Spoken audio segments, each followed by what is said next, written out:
the deputy president, their budgets increased. The question then is, what projects were they undertaking in the previous governments that need to be paid for? That's a big question. Then, of course, the traveling issue.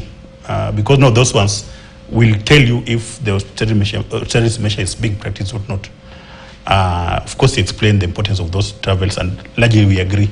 The question then is, how do you find a way of doing them at a minimum cost? If you're going to the US, will you go to the minimum, most important delegation only? Or will you just go everybody so that there's so much spent on those travels? And again, do you have to do all these travels in person as a president, or there are those ones that we can delegate to maybe foreign affairs minister or another minister in concern? Yeah. So I think maybe to answer you directly, I don't still have evidence. I can't point out that austerity measure is being practiced yet.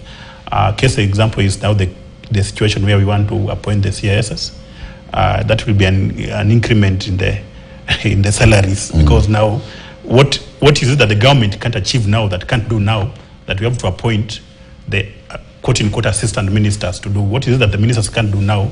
And most of those ministers have 2 to 3 PSS under them. So I don't agree. I don't feel what is actually true is that government has cut on the development. That's a fact. So many roads that were going on are no longer going on. So many dams, so many things. So on the development side, it's true, government has put a stop.